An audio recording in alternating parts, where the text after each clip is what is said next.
I think one interesting topic is while we're talking about these guys selling stock, are they risk off right now, or is it just because they expect capital gains taxes to go higher next year? I actually think the sometimes the simplest answer is probably right. I think it's just they expect higher capital gains taxes next year, so So might as I well think sell I what you don't can know. now. I think general consensus from people I were talking to is that it was just a lot of risk off going into the end of the year with the Fed meeting and aggressive, profit taking before the end of the quarter.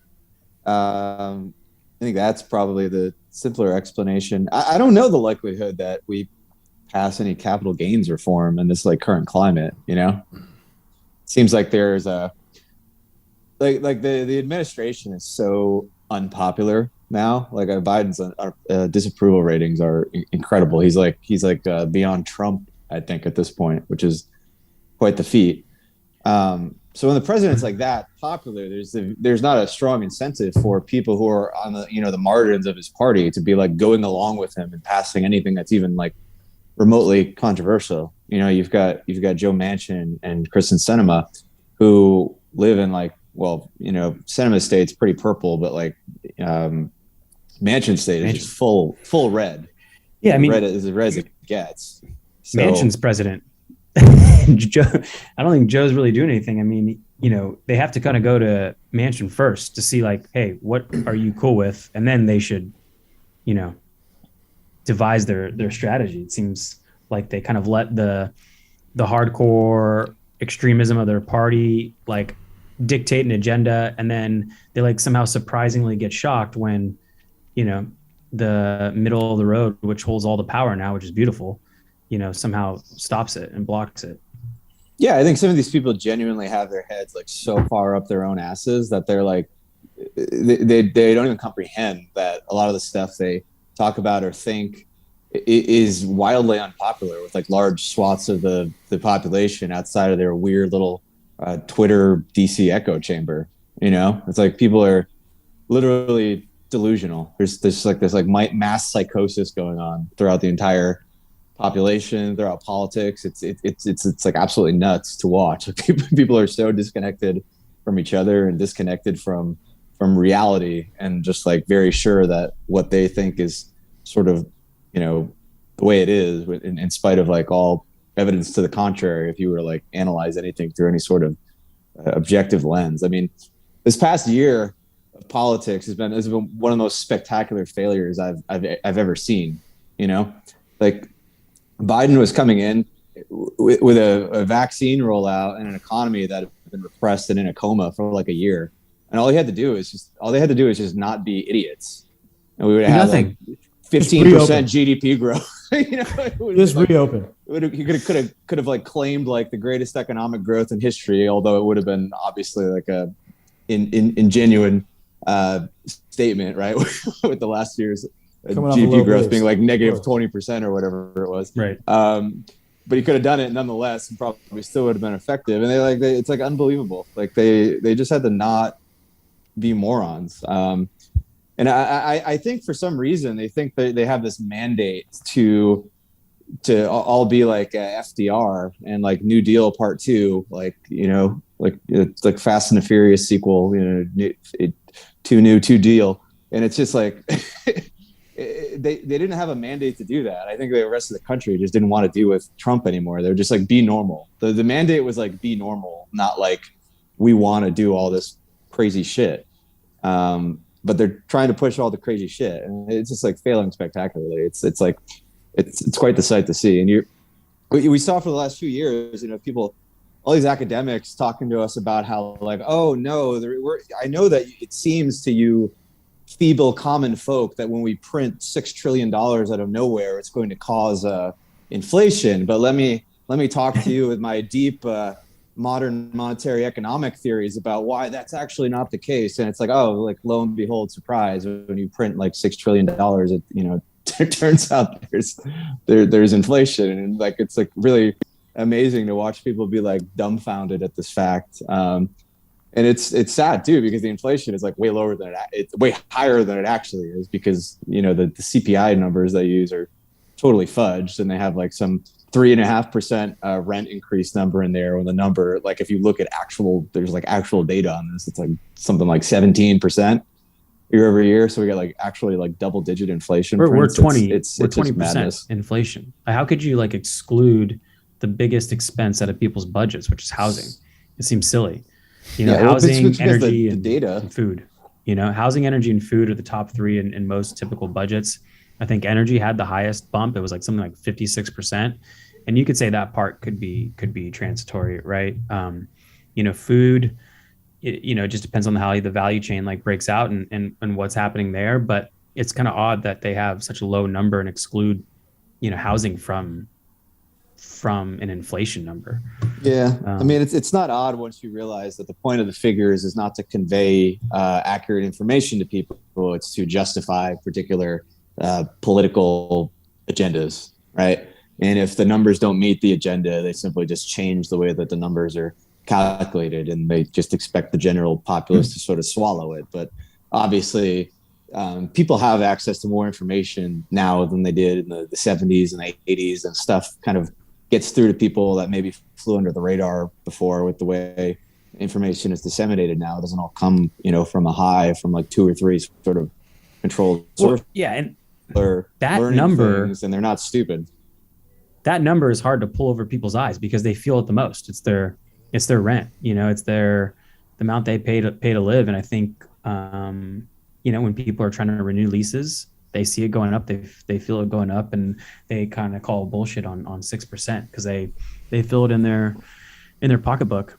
I'm curious about whether these kind of like three projected rate increases next year are going to kind of keep inflation off, maybe not from rising as much as it did. Um, we'll see. Maybe we'll see some like risk off behavior, or maybe not. Maybe it's like risk on again because you've addressed the inflation concern. Here are these. Here's the dot plot of like three interest rate increases. Now we've addressed your concern. Now game is back on.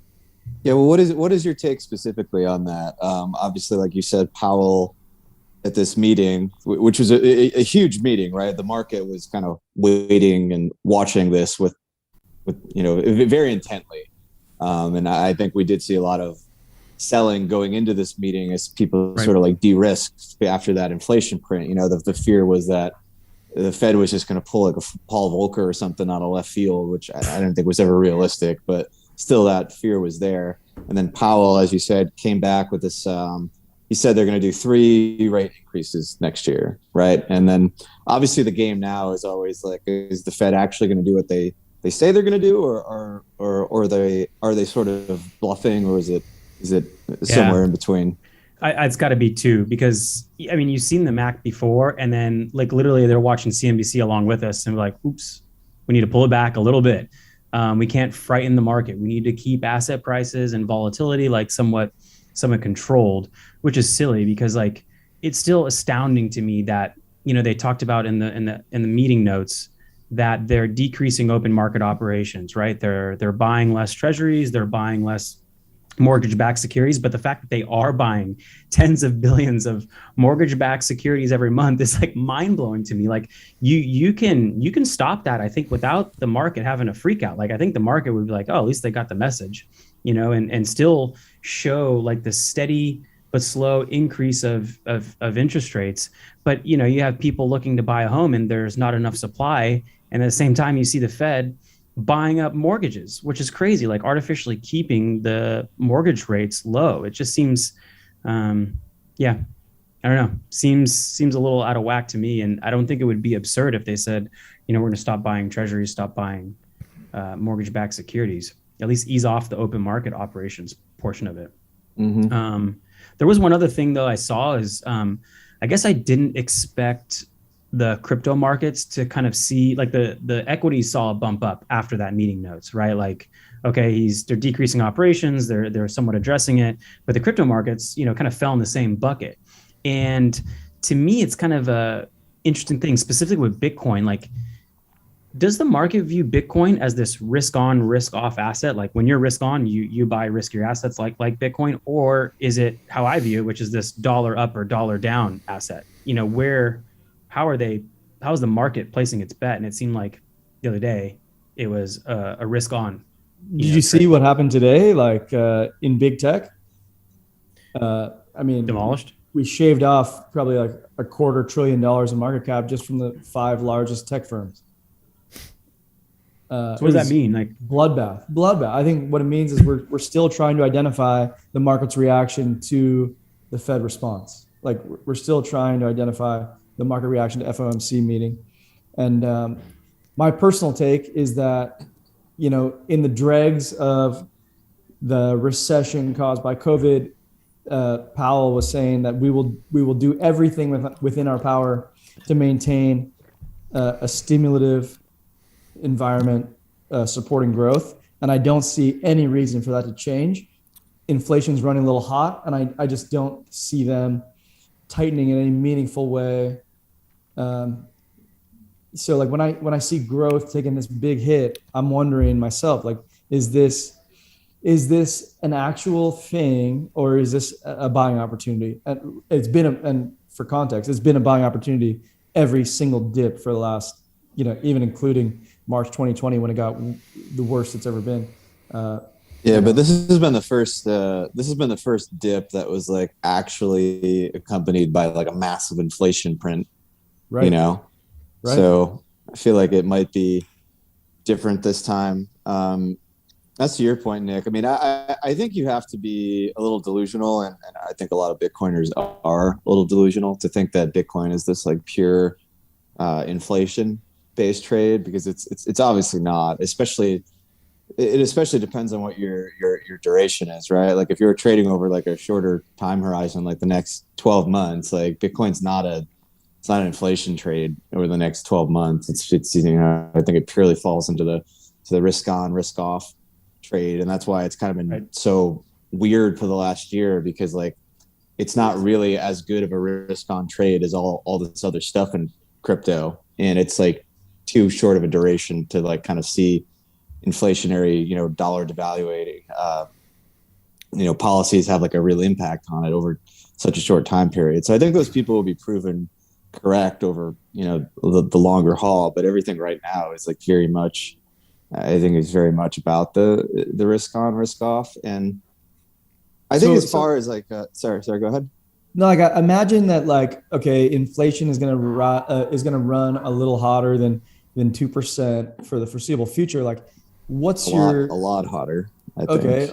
A Yeah. lot hotter, like double hotter, like whatever. Imagine it's gonna run hotter, like, and then your move is to hold cash, like that's your play. Uh, Well, it's not that simple, right? Like there's sort of two competing schools of thought here, right? One is to oversimplify stuff. One is that inflation's so hot that the Fed's going to have to raise rates, and the other view is sort of that the Fed can't really raise rates because then we can't service our debt, and then we're also going to be like harming like an administration coming into like an election year, which is much as we sort of hear that the Fed is not like a political institution, that's clearly false if you have like two eyes and a brain, right? I think that the more probable scenario is that we get some sort of kind of dance here. I do think inflation is probably going to run so hot that it does ultimately force the hand of the Fed in the short term, because it could just get like just way too carried away and have some really bad side effects, right? But when that happens, like you will see probably like a large hit in all asset prices that are kind of correlated with that risk on trade. But I do think that similar to 2018, when we had the rate hikes and the 20% dip and the whole taper tantrum in the stock yeah, market, like the market, I think, is like a crack addict at this point, and they're just like they are just so addicted to that liquidity that I think that when things start reversing in the other direction, they will ultimately kind of like the market will like call their bluff, and they will kind of reverse back the other way. And it's possible that the next time they do reverse, I don't think we've like crossed the Rubicon at this point, But I think that the next time we have a crash and another sort of like inevitable, you know, Fed prop up of the market, that probably will be it. So like I suspect we will have a nasty risk off event, like maybe sometime next year. I think crypto will do terribly, and a lot of people may pronounce it dead. But I do think even though that will be short term, like awful for those prices, it will ultimately be like long term extremely bullish for Bitcoin. It's going to seal the fate of all these countries. Like they're going to have to at some point have some sort of jubilee or reset, because I don't really see any other way out of it. And if you are able to hold these assets that are like outside of the system that they can't kind of like lump into this reset and control all the pricing on, then like that stuff's just gonna kind of moon relative to other assets, I think. But that is like a longer time frame trade than I think most crypto people kind of like have in their brain right now. And for the near future, it is just sort of pure risk, and there is like a great deal of short-term risk to that short-term trade, because like contrary to what like crypto people think, like these massive inflation prints are not like short-term bullish for crypto, like in Yeah. my opinion. Or any risk asset, probably. Yeah. I mean, it Yeah. goes back to And what you guys were saying last time, that like essentially all assets, approach a correlation of one, right? Mainly because, if we have an event like this, when people need liquidity or need safety, they kind of go down that risk curve, and you see everything have a sell off. But doesn't it make you think? Like Armand brought it up in our group text the other day. He was saying like, well, why wouldn't I just get rid of all like most of my stocks? Hold the top five, hold like the blue chip cryptos and ignore the rest. Like I think like stable coins when you're bearish, and high risk assets when you're bullish, and everything in between. It's like sort of like a waste of time. Are you But thinking barbell approach, accept the higher beta, and if you're emotionally stable enough, hopefully see a longer return or a higher return over a medium term? that's what I'm positing, and I'm wondering like how sort of like my trading, efficient market hypothesis and like portfolio management, how that works into like the current state of affairs. Like, because it seems more and more like what we've been talking about, this barbell approach, makes the most sense. And I don't think that's like how people are managing their money at large today.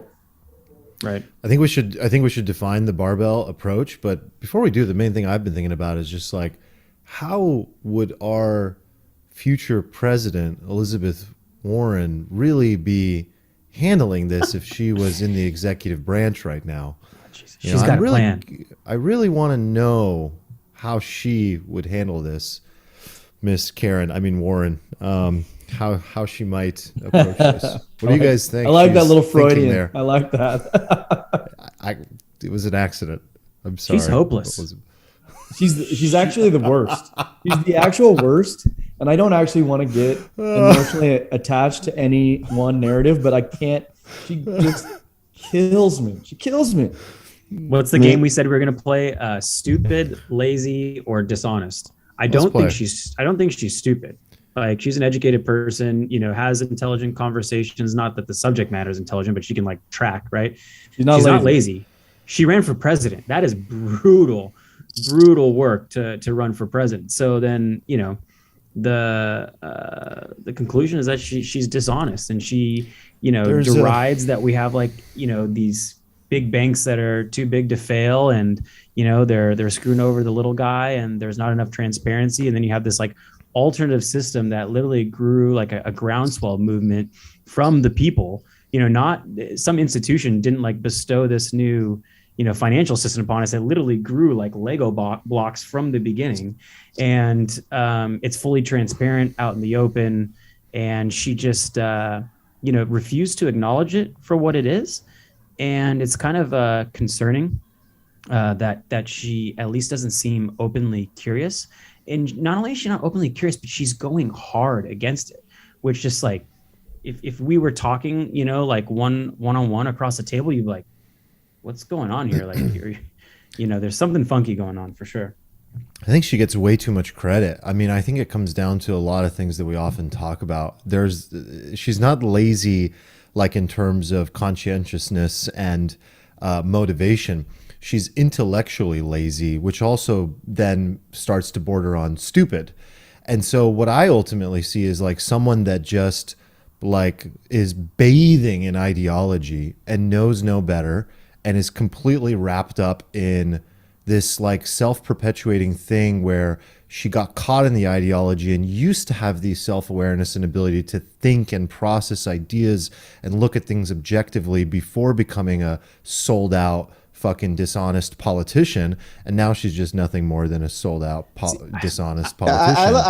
I don't buy this like lazy thing at all, right? And because and this is why I like I love that we're all just dunking on Elizabeth Warren. There's no person probably more worthy of dunking on. I wish we could show the meme you sent in the thread before this. It's the best meme I've ever seen. Because like I would love to pull that meme up right now. Put that in the show notes for people. Yeah, yeah. So Elizabeth Warren is a particularly disgusting person because you can't like attribute what she does to either incompetence or stupidity. Like she's obviously an incredibly smart individual, and like more to that point, like you don't like. I think a lot of people have forgotten this at this point, but like Elizabeth Warren, like years ago, used to be like a pretty like nuanced thinker. She wrote a book called The Two-Income Trap, which like examined like why middle class like families were sort of like going broke, and it was this like kind of nuanced analysis of how like once we stopped like having one person sort of in the household as like a breadwinner, it created this like problem where like all these households suddenly were generating more income and they were like bidding up all these goods even more, and so it like just incentivized everybody else to like out of necessity also be like two-income households, and just sort of like talks about the all the downstream effects of this. And it was far from like a uber progressive analysis, right? She used to be like a very nuanced thinker in like a lot of ways. Like you could go and like read some of her earlier stuff and like come to this conclusion, right? So by all available evidence, she's obviously just like pivoted, then a hard pivot to the progressive left, right? But It's a weird pivot too, because like this is especially disgusting because she like paints herself as this like a champion of the people, right? And she's just obviously like in the pockets of like banks. She's trying to destroy like systems that are fundamentally empowering to people, to basically enshrine the power of like those privileged few who like control the money. There it is. Yes. Are you guys seeing it? Yeah. Yeah. All right. So Steven sent this. I already sent this to like 4 people and they all died laughing. So, by the way, I meant to mention this to you guys in the thread. I'll just mention it now. You guys notice how the Republican is like this masculine dude with a beard, and he's like at least 8 inches taller than the Democrat, and the Democrat just looks like a little boy prince, like a little prancing, prince. You might be reading into this meme a little too much. I am. So the whole thing is like, for those not looking at it, they can watch obviously on YouTube, but it's Republicans, Democrats, every race, Elizabeth Warren's parents, every animal, God, Satan, inanimate objects, Chads, virgins, every alien species, and every gender, all pointing to one thing with their swords. Oh my God, can somebody please tell Elizabeth Warren to shut the fuck up? I mean, I don't know how well these memes translate to the oh, it was well read. I liked it. Good job. Shout out to I think I stole that from I think it was from Albert Nazarov on Twitter. I think former massive chain link pumper, but chain link's not doing so hot, so now he's just a bit of a memer. Good for him. Good meme. Dude, she unlocked the secret in Washington. It's like whoever you bash the most, it ends up being your greatest donation source and funders. I think that's a huge point. That's a great point. It's like the best unlock, in politics. It's like go hard at the banks, and if you're the bank, who are you gonna give money to the most to like put them in your pocket? Like when Zuckerberg was up in front of Congress and the Senate, they all knew each other. It wasn't like they all had meeting. They've all met before. Like they've all part of like donations from lobbyists. And, I'm sure it was like, hey, Mark, gonna have to give it to you tough out there, but, keep the checks coming in. And that's just how it works. That's an L2 unlock, I think. That's like a good, like you guys are more into politics than I am. I had like an L1 unlock recently. And that was that I used to look at these politicians, congressmen, whatever. I looked at them as like uh, ineffective and like just unintelligent individuals. And it's actually the opposite. They're actually like hyper intelligent, hyper effectual at what they're trying to accomplish. And what they're trying to accomplish is like completely self-serving in that they're trying to just get more votes. And when I saw like the crypto pivot into like the latest congressional hearings, and how well they narrated like our exact concerns, like they get it the whole fucking time. And like they're so good at just like talking to whatever they think is like the one that's going to get the most votes. These people are actually very good. So do you think they've turned the corner, Eric? Like, do you think that, like in general, they're starting to work with the crypto community to integrate more and work toward the direction? I think do they? You're saying they understand? Will their actions follow suit? Yeah, I mean, we're all going to have different takes on this. My take wasn't necessarily a conclusion; it was just like a thought. My thought was that guys like Ryan Selkis, guys like our buddy Dave Hoffman, these guys that are like pushing Congress people on Twitter, literally coming after them, is having an impact.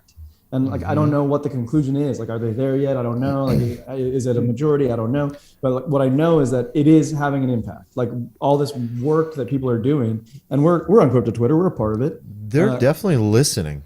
They're definitely listening. I think David posted like a tweet or a DM the other day where I forget which congressman, but it was like, to answer your question, like, yes, we are listening and we are learning and we appreciate it. Like, it was like, huh, interesting. Of course, So they're listening. we should It's probably like- have it's a like bit of a young meta people who are moment, by the rich. way. Hold on. We should probably have a bit of a meta moment, Stephen, to realize like they'll also be listening to this. So with that said, well, what would we like to transmit is really Take the money. Take the money. There will be an industry cohort, a lobbying cohort that is more than willing to donate, and potentially on like a single issue type of voter basis. And the blockchain lobbying group is kind of like fractured a little bit and not as big relative to other things. But good lobbying groups provide talking points. They provide ready to go legislation so that the people don't have to do any work. They just copy paste, and that's their proposal. That's what good lobbyists do. And then of course they bring funding to campaigns so those people can stay in power. So take the money. It's there. And I think you'll find that you might broaden your base.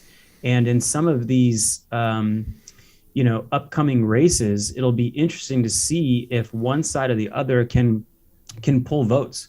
That's one of the most effective ways to kind of like tip polls and tip the scales a little bit, is if you can pull independents specifically, but also the other side. And I think there's crypto has something for everyone. And so if people recognize that, take the talking points, take the proposed legislation that's literally probably being emailed to you this year, it could work in your benefit. So this is a bit of a side channel question for you, Nick, but you in many ways over the years have also been like a take the money out of politics guy and have supported particular people that think that. So I would just like to kind of hear your updated like position on this, because clearly it sounds like you're saying that may not be something in the near term future that is like foreseeable or doable. And so what I'm really saying is like, well, work with the system and take the money. Is that kind of what I'm hearing? Yeah, I mean, it's an uphill battle. I mean, we saw Lawrence Lessig try to make a good push, creating a pact to end all pacts essentially. And then, he had to put himself as president, and his first job would be to, kind of somehow overturn Citizens United through legislation potentially. But, I think that's a tough uphill battle. Republicans don't like to go down that route at all. Because they view it as like some kind of violation of free speech, that corporations giving money is a form of speech and that it should be protected. I've been with senators and congressmen and asked them directly, like, what do you think about this? Is it an important issue for you? But it's tough to kind of like, if you're running in a hamster wheel, like how do you rug pull the hamster wheel off yourself? Like they're running in a system that is fueled off of money. So like, how do you rug pull yourself? It takes a kind of a politician who sees, like, is basically committed to falling on the sword, and willing to do like a one term kamikaze route, but then you got to rope everyone in, and it's tough. I think there's a book called The Lost Republic. I have to look it up, but that's by Lawrence Lessig. If you ever want to see, the real underpinnings of what moves, legislation through, look no further than where the funders flow. And his main thesis is that, there are 300 million Americans, maybe like 100 million something, voting Americans, but there's actually like something like, I don't know, 1,000 funders that actually represent 80% of the funds. And so, they kind of control the dialogue and which way legislation goes. And no matter what your issue, the kind of bedrock issue is money and finance. So it's definitely a tough one to beat. So, if you have your issue, you have to play the game, unfortunately. Armand, can I ask you, like, because I know Stephen and Nick have been into politics more than you and I have, probably in the last 10 years or so, and we're sort of like catching up here, gaining steam. As I'm looking at myself, I'm considering becoming this like single issue voter in crypto, like unintentionally. And I wonder, like, how has it affected you as you've been watching this stuff unfold? Have you felt the same way? Are you following it like that, or where are you at? That's exactly how it happens, though.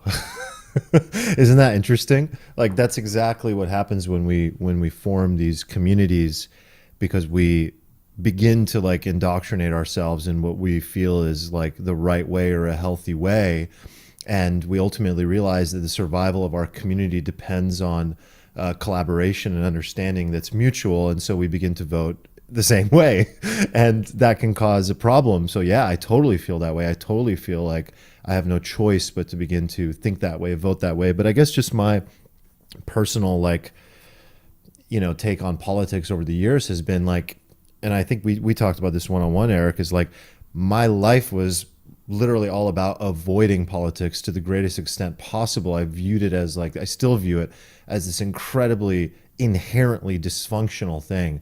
Like it can never be functional in a healthy way. At its root, it's a game of chess, and that game often comes with like very like chess is great and game theory is great, and all of these aspects of life are interesting and inherent and innate to like survival and evolution. And I get it. I understand why we have government. I understand why we have nation states. I understand all of that. And I think to a certain degree it's unavoidable, but it's like the political arena from a different vantage point, not from the vantage point of like a very sort of like, just purely looking at politics and economics in a very like tangible, rational way. When you look at it like a little bit removed from the outside looking in, from the overview effect, like if I was in outer space right now and I was looking down at this, which I cannot wait to do, by the way, like the overview effect is something that people don't talk about enough. Like if we all could take a moment to just become an astronaut for one day and step back and look at this whole thing, we would laugh at the dysfunction that exists between arbitrary made up lines on a globe on a spinning clay rock in the middle of nowhere. So I don't have a choice. Like my brain is always operating from that place and then trying to make decisions rooted in like the present day things that you and I and all of us need. So it helps me somewhat.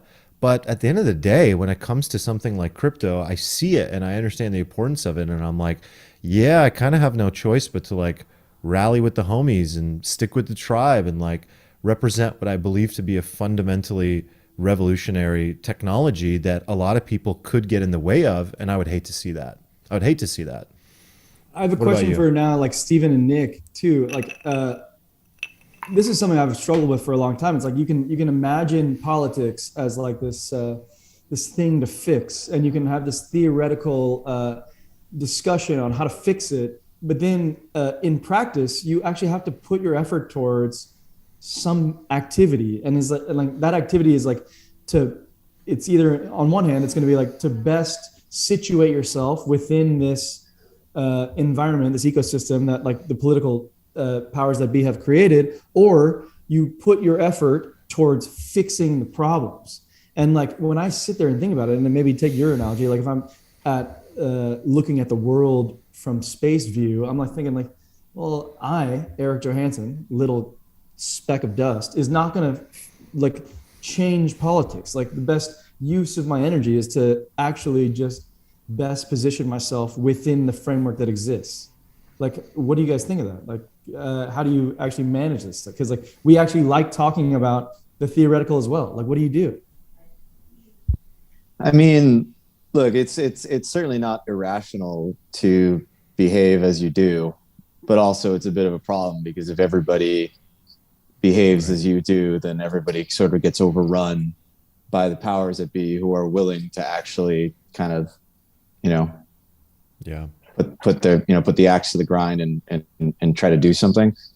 I think it's understandable why you just throw your hands up and like back away, but also I think people are more realizing more and more and more that like some of these things aren't problems they can sort of stick their head in the sand and ignore.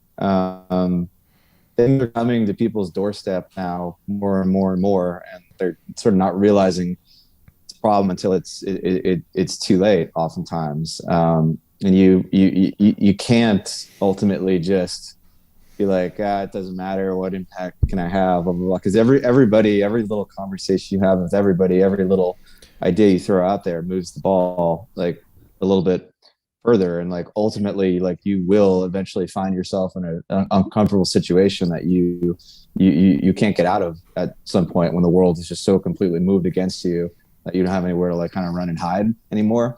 And yeah, like tons of people feel that way right now, and I'm glad that in crypto people are kind of getting well ahead of that ball and have been for some time, like trying to be proactive about this stuff, because like can't really be you can't like fight this stuff defensively. I think you need to like really come out swinging with people. Right.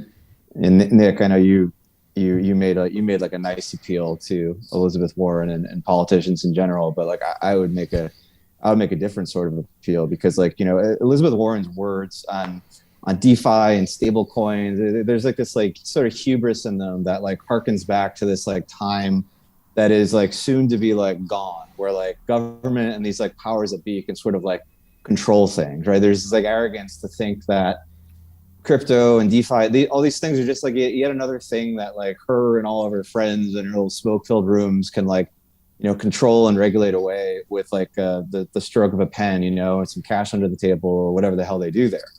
And there's this idea that like, you know, they can stop this. And what these people like need to realize, these politicians need to realize, is that like this crypto stuff is not it's not optional. It's not like a thing that could or could not happen. It is an inevitability, and like they can either get on board or they will get wrecked ultimately. Right. And they should choose And the wisely, latter because is they will get ugly. wrecked.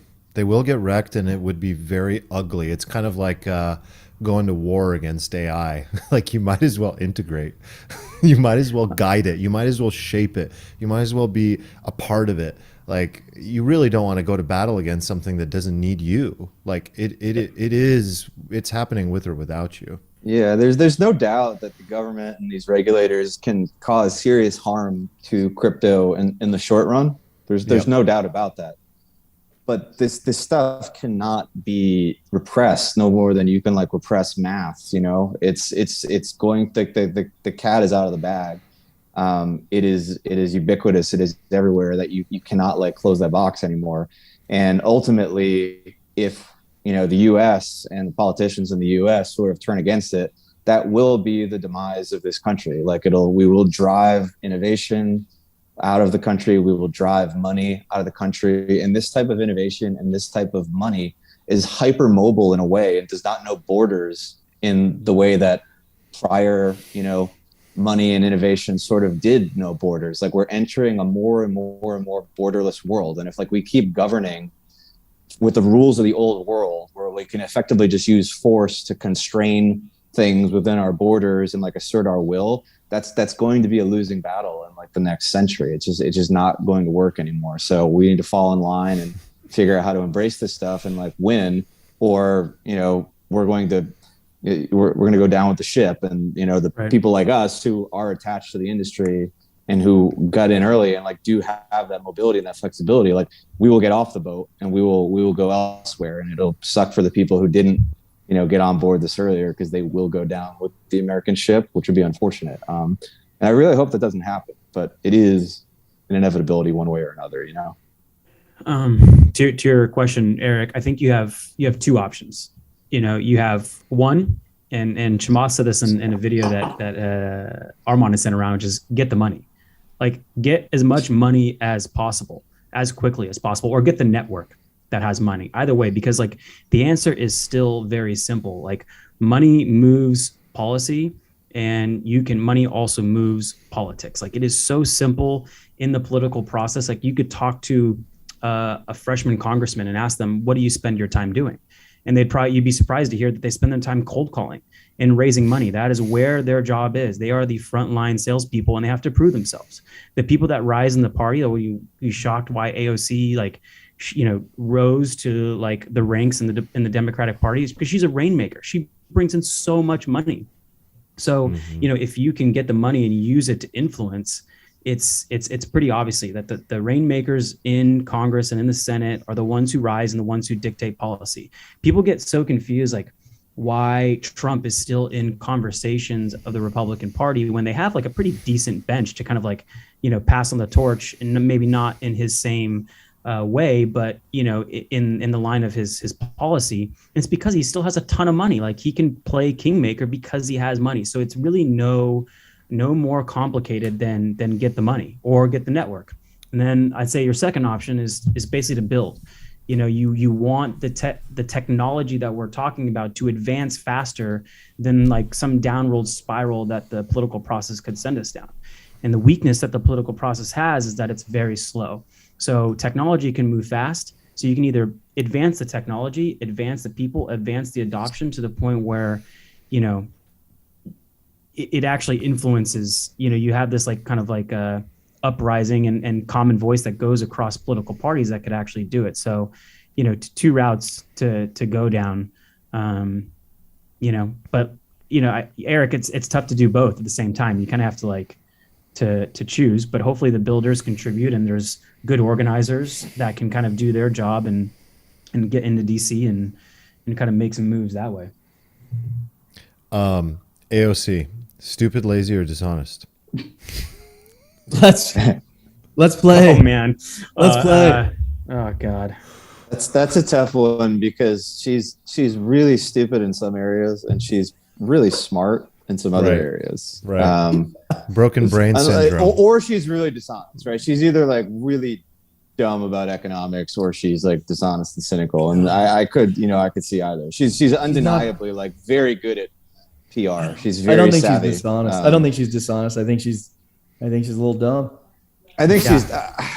I don't think she's as dumb. I think she's probably less dumb than like a lot of our friends may think she is. I think she's like far too smart in other areas to be like a really stupid person. I think she is a little bit cynical. I think she is a little hungry for power and fame and like that sort of control, and obviously sees these opportunities to kind of seize that. It sucks that she's like just. Like all of these people are sort of like they sort of like prey upon like all these like naive like people. There's like all the people who love AOC. They recognize there are like these undeniable problems Need a in fourth the world, bucket. But it's like the Elizabeth Warren, the same thing. Like they use these like very knowingly like dishonest like tropes and talking about like the idea that like Elon Musk is like a freeloader, right? That's so stupid. Like the only way you can have this mentality is, and like a lot of people who are in this camp like have this mentality. They have this mentality that money and economic prosperity is like a fixed sum game. It's a zero sum game. So if Elon, the logic is this simple. It's like if Elon has all this money, it means that other people don't have the money. Ergo, like Elon is bad. He's taking money from other people. That's literally how the thinking goes. And they're like, people like buy into that because it sounds so simple and good, but it's like, it's obviously stupid, right? Because like we know, Well, like, I think like that if one, there was like a fixed pie, we'd all still be sitting around trading rocks in caves because there were only so many rocks back in the day. Like obviously, Elizabeth like Warren you is can grow the clearly pie. dishonest. Elizabeth Warren is dishonest, Yeah. right? Like she's Yeah. clearly dishonest. Let's say Elizabeth Warren AOC is needs to ignorant. evaluate. Yeah, well, Yeah, she's Elizabeth, probably it's dishonest. blurrier. Yeah, Can we like, oh man, can we like fundraise like a either AOC or Elizabeth Warren face off against Thomas Sowell? Like, ah man, I would pay Wow. so much money, and I would like, I don't know. I'd want to keep that video for I'd want like humanity to keep that video for centuries, you know, Is he like to still refer back on lucid it. and capable? Is he still? Is he still- Crushing. he's crushing at like 93 Crushing. or whatever. He's still just giving these smooth. The Thomas Sowell is great too because you could like somebody like Warren could say like the dumbest shit to him, right? And he just kind of sit back and go like, ah ha ha ha. Well, you know, he just like this very gregarious like, and just like just dunk on them with like the smile and like light chuckle of like a warm like old man, you know. Yeah, Yeah, he's phenomenal. It's so One of my- beautiful because every word he says is just so appropriately selected. There's just enough words. He's so incisive. It's like amazing, and it's like a shame the man like doesn't participate in the social media spotlight because that is everything these days. He he's just the final writes boss. Like, he just isn't he the writes final books boss? with Because no pictures on the cover and publishes them. You know, isn't he? Well, he's black guy, right? Mhm. Is he 90 gay? year old. Like is he like? He's the final boss. He's impenetrable. Like you can like bring out a 30-second Native American, and he's just like, excuse me. Like, I can there's- neither confirm nor deny that he's gay. Actually, so Right, yeah, maybe not. We could probably solve that with some basic I never- research, but.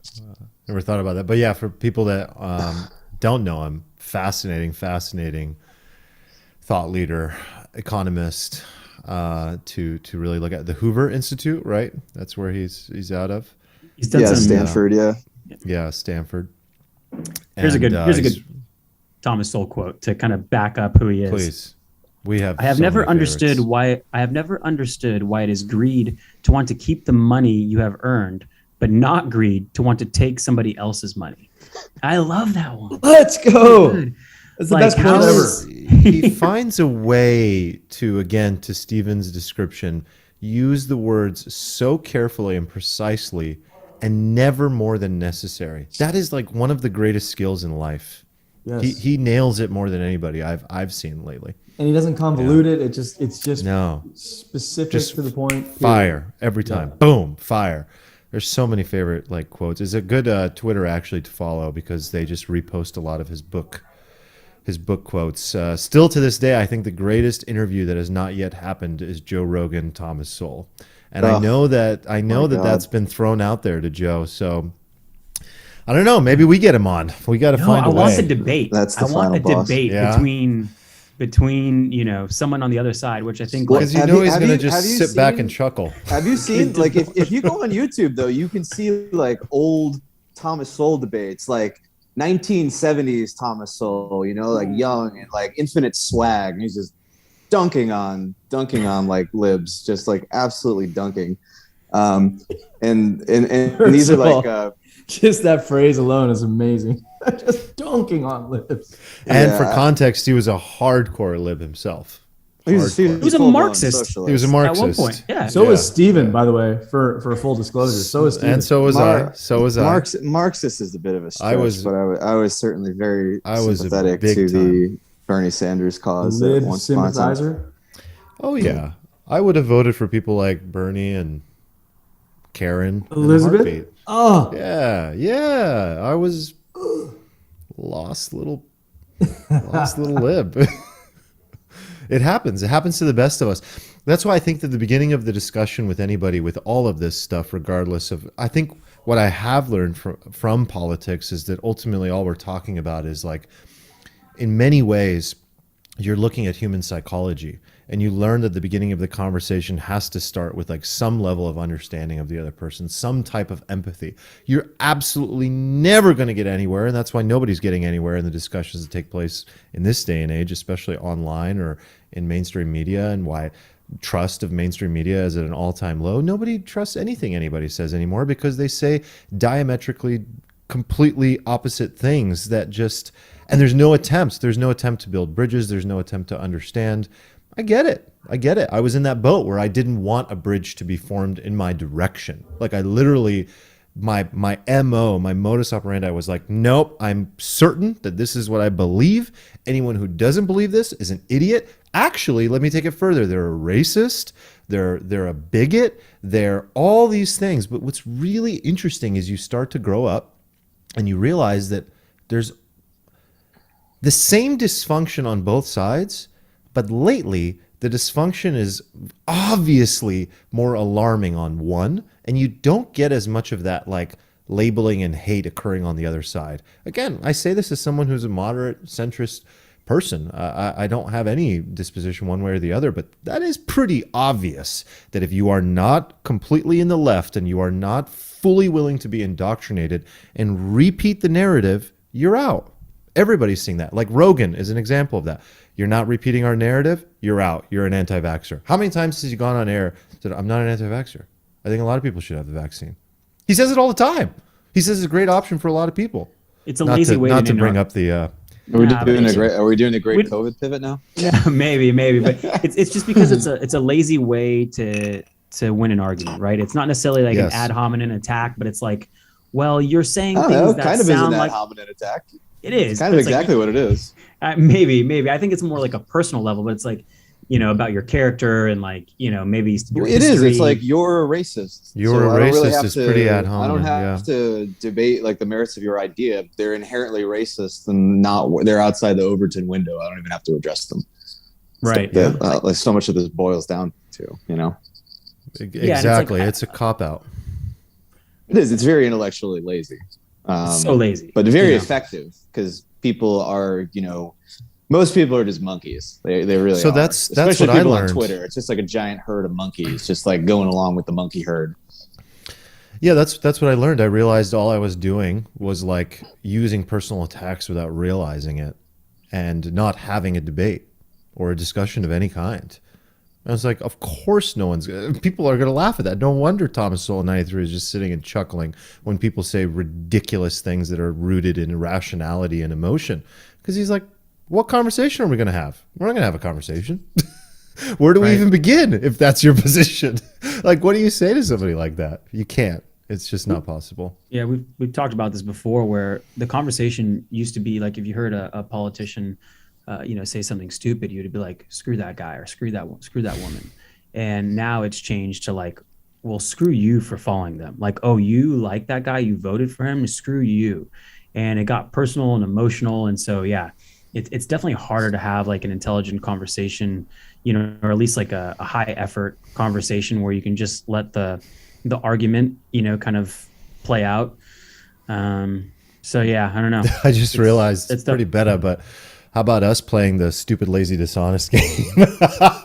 And how, whoops. But it's just pretty. We're just being fucking children. How are we playing the stupid, lazy, dishonest game?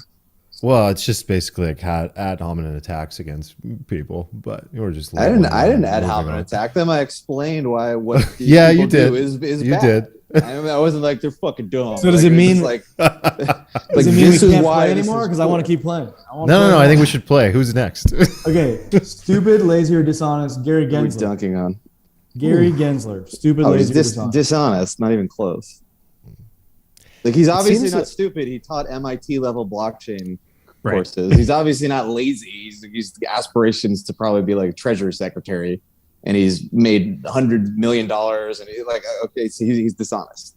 Okay, he knows what he's doing. What's the root of his dishonesty? Explain it so that we're not just attacking somebody's character. What's the root of his dishonesty? The root of his dishonesty is that he has arguably the best fundamental knowledge of blockchain of like any politician or regulator that exists out there, right?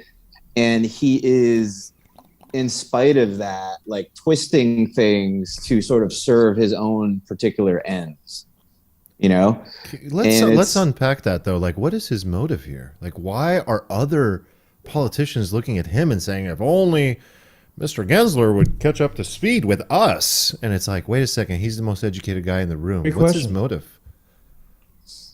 Because he yeah, I wants mean, jurisdiction over investor protection. Like that's how you gain clout. That's how you fundraise. That's how you show off what you accomplish and make the next step. Well, go ahead, Stephen. I cut you off. I'm curious what you have to say. yeah, I mean, I think he wants to be like Treasury Secretary.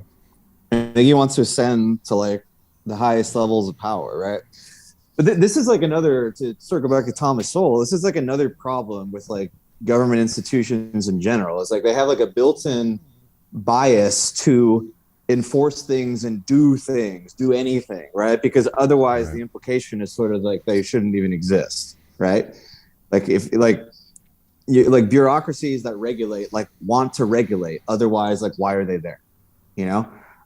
There's also like infinite downside for them, like to not regulate something that should have been regulated, and then they don't bear any of the costs of like not regulating something that should be like, or regulating something that should be like not regulated.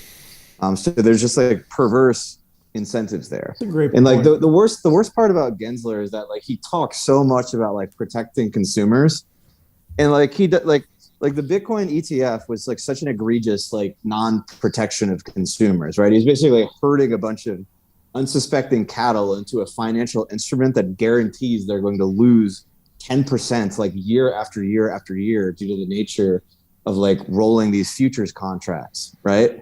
And like who profits from this? Like Wall Street. That's who profits from it, right? So he took a what should have been like a great product that would like, you know, advance the industry and like be good for consumers and turn it into a product that's just like a Wall Street cash grab while talking out of the side of his mouth that like it was for like the good of consumers. It's so egregious. It's so like I think we talked about this last time too, but like he like literally refused to answer under congressional testimony like whether or not he had read that like Hester Pierce safe harbor proposal. Like he didn't even read it. He didn't even read it because he doesn't care. He just doesn't care. He only cares about what's good for Gary, and all his other shtick is just bullshit. It's complete bullshit. And like, Yeah.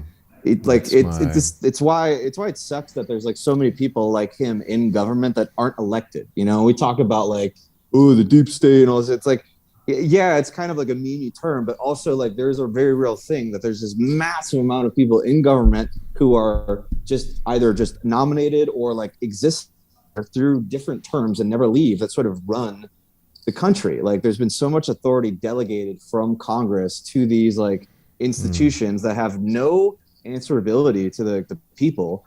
And like we wonder why everything is like totally fucked. It's because like voting to a large degree is a meme because like there's all these fundamental things that are so wrong with the system that like no amount of voting is going to like fix some of this policy because like there are these just like embedded individuals and institutions that like control so much of your life that you're not aware of, and everybody just distracts you by like pointing at some stupid like boogeyman, whether it's some race baiting thing or other, right? While like the problems that actually like affect your life and like the things that govern those problems they just keep sliding under the radar, and everybody keeps like getting rich off of them, and then we all just like fight each other over nothing. And Gensler's just like the epitome of this. It's just like it's so bad. I'm like so upset with it too because it's like such an amazing opportunity for the whole country, for everybody in the country, and like we're blowing it. We're just like completely blowing it, and like people are getting harmed, and it's good for like some insiders and like Wall Street, and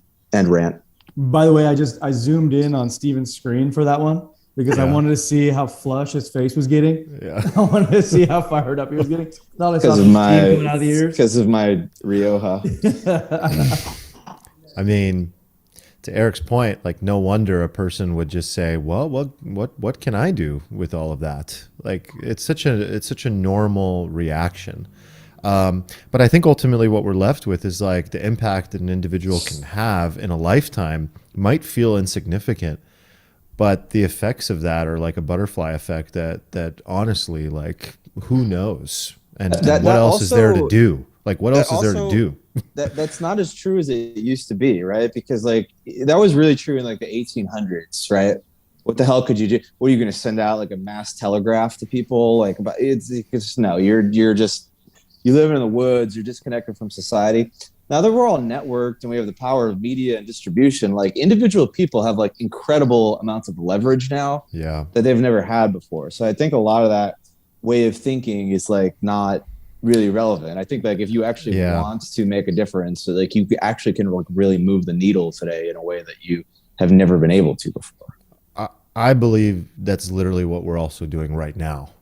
Like, I think having this conversation that we already have anyway, recording it, and one other person hearing it, and it potentially having some sort of change impact effect, to me, it's like, boom, worth it. Like that in and of itself just fulfills me. Because I really do think that that's what we're sitting on with this type of media and this type of exposure. And to your point, Stephen, of what's possible. Yeah. We can just create memes. Yeah. Yeah, Hell, memes it are also cool. works now. Well, memes will communicate far more than we ever will. One meme can come out of this episode. It'll do way more good. So true.